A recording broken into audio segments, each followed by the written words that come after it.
നിലവിൽ മികച്ച താരം ആരെന്ന് ചോദിച്ചാൽ മെസ്സി എന്ന് പറയുന്നവർ നിരവധിയാണ്. പക്ഷേ അങ്ങനെ ഉറപ്പിക്കാൻ വരട്ടെ.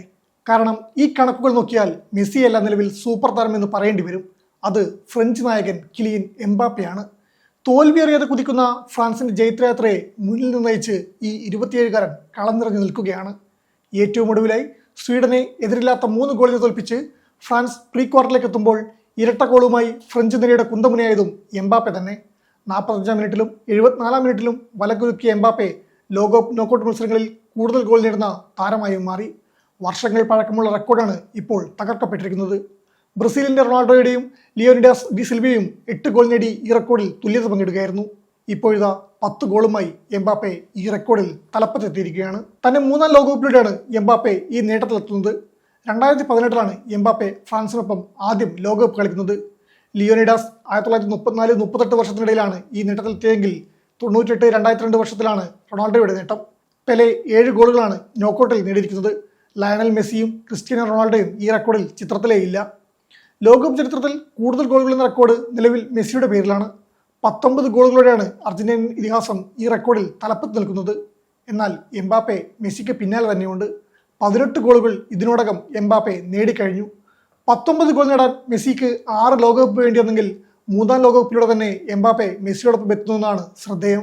ലോകകപ്പ് ഫൈനലിൽ 4 ഗോളുകൾ നേടിയിട്ടുള്ള താരമാണ് എംബാപ്പെ. ലോകകപ്പ് ചരിത്രത്തിൽ ഇത്തരമൊരു റെക്കോർഡ് മറ്റൊരു താരത്തിനും അവകാശപ്പെടാൻ സാധിക്കില്ല. ഖത്തർ ലോകകപ്പിലൂടെയായിരുന്നു എംബാപ്പയുടെ ഈ നേട്ടം. 2 ലോകകപ്പ് ഫൈനലിൽ ഗോൾ നേടുന്ന താരങ്ങളിൽ പെലെക്കും സിനദിൻ സിദാനുമൊപ്പമാണ് നിലവിൽ എംബാപ്പെ. ഇത്തവണ ഫ്രാൻസ് ഫൈനൽ കളിക്കുകയും എംബാപ്പെ ഗോൾ നേടുകയും ചെയ്താൽ അത് പുതിയ ചരിത്രമായി മാറും. ഇത്തവണത്തെ ഗോൾ വേട്ടക്കാരിൽ നിലവിൽ തലപ്പത്ത് എംബാപ്പയാണ്. 6 ഗോളുകളോടൊപ്പം 2 അസിസ്റ്റുകളും സ്വന്തം പേരിലാക്കാൻ എംബാപ്പയ്ക്ക് സാധിച്ചു. മെസ്സി 6 ഗോളുകളോടെ 2-ാം സ്ഥാനത്താണുള്ളത്. 3-ാം സ്ഥാനത്ത് 5 ഗോളുകളോടെ എർലിംഗ് ഹാലൻഡ് നിൽക്കുമ്പോൾ 4-ാം സ്ഥാനത്ത് ഉസ്മാൻ ഡെമ്പലെയാണുള്ളത്. 2 അസിസ്റ്റും ഡെമ്പലയുടെ പേരിലുണ്ട്. എന്തായാലും ഇത്തവണ ഫ്രാൻസ് രണ്ടും കൽപ്പിച്ചാണ്. ഖത്തർ ലോകകപ്പിന്റെ ഫൈനലിൽ നിർഭാഗ്യം കൊണ്ട് കപ്പ് കൈവിട്ട ഫ്രാൻസ് ഇത്തവണ ശക്തമായ തിരിച്ചറിവോടെ കിരീടം ലക്ഷ്യമിടുകയാണ്. എംബാപ്പയും ഡെമ്പലെയും എല്ലാം ഇതേ ഫോമിൽ കളിക്കവേ ഫ്രാൻസ് ഇത്തവണ കിരീടത്തിലേക്ക് എത്തുമെന്ന് തന്നെ കരുതാം. വെറുമൊരു കിരീടമോ വിജയമോ മാത്രമല്ല ഫ്രാൻസും എംബാപ്പയെ ലക്ഷ്യമിടുന്നത്, മറിച്ച് ഫുട്ബോൾ ചരിത്രത്തിന്റെ സകല റെക്കോർഡുകളും തിരുത്തുകുറിക്കുക കൂടിയാണ്. മെസ്സിയുടെയും റൊണാൾഡോയുടെയും യുഗത്തിന് ശേഷം ആരാകും അടുത്ത സുൽത്താൻ എന്ന ചോദ്യത്തിന് തന്റെ കാൽപ്പാടുകൾ കൊണ്ട് എംബാപ്പെ മറുപടി നൽകി കഴിഞ്ഞു.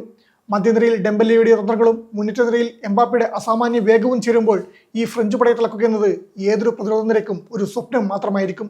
ഖത്തറിലെ ഫൈനൽ തലവാനിലേക്ക് നഷ്ടപ്പെട്ട ആ സുവർണ്ണ കിരീടം അതിലും വലിയ ആവേശത്തോടെ പാരീസിലേക്ക് തിരികെ എത്തിക്കാൻ ഉറച്ചാണ് ഫ്രാൻസിന്റെ വരവ്.